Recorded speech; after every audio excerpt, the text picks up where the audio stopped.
Hi, I'm Matt Hall. I'm the QBE Airmanship Ambassador.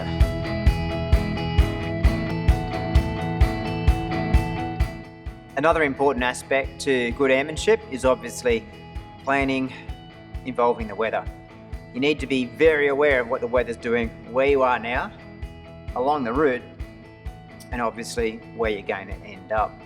And it's always good to remember that old adage, you'd rather be on the ground wishing you're airborne than airborne wishing you're on the ground. We're trying to make sure that the weather complies with what we are capable of dealing with and what the aircraft itself is capable of dealing with.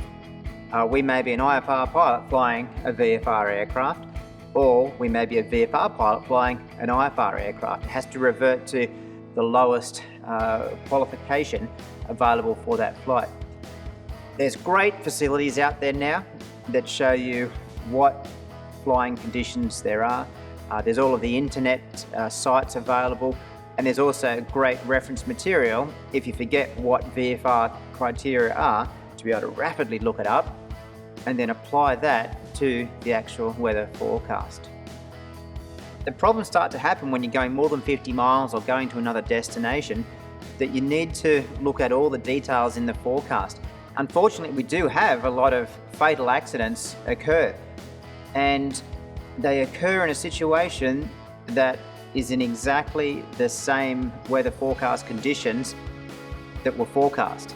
If the forecast was there to be seen, maybe the flight wouldn't have gone, and maybe the fatality would not have occurred. It's a very simple process these days to go and check the weather forecast, but the harder part is actually to have the discipline to project yourself into those weather conditions to make sure that both you and the plane are ready for those conditions. We don't end up with an incident or accident in something that's actually there in black and white telling you it's there. Now, if you're an experienced pilot, you can run down an area forecast and you can look at a few TAFs and you can get a pretty clear idea in your head what it all means and whether it's going to be worth going or not. For the pilots that aren't as experienced, reading an area forecast can be quite daunting. What does this mean? Where are these positions? What are all these four-letter abbreviations for what airfield?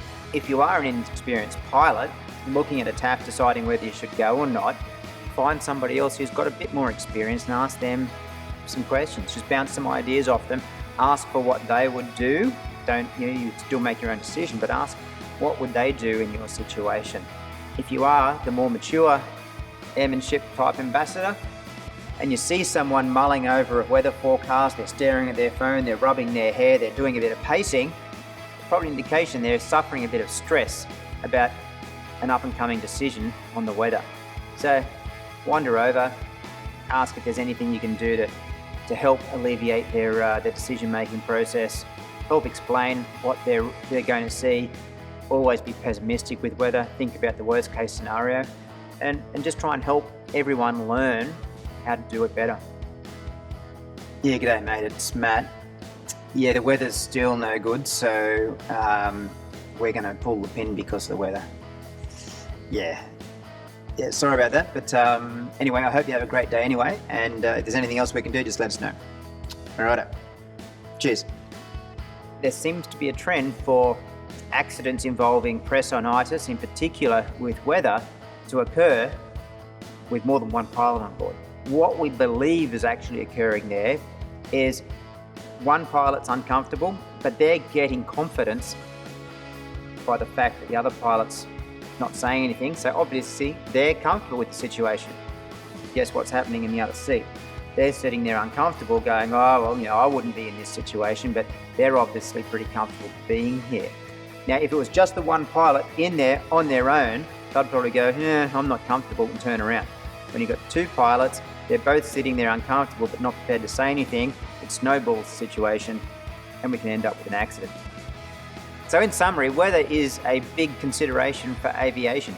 Pilots have had a lot of accidents because they have gone into weather which was unsuitable for the flight that was planned. So let's avoid that right from the start. Let's make sure we're taking advantage of the current high quality forecasts. We're taking advantage of the applications that are available straight away for real-time updates, and make sure that we're confident in both our experience, ability, and currency, what the aircraft can do, and making sure we don't put ourselves in a situation that we end up in a square corner.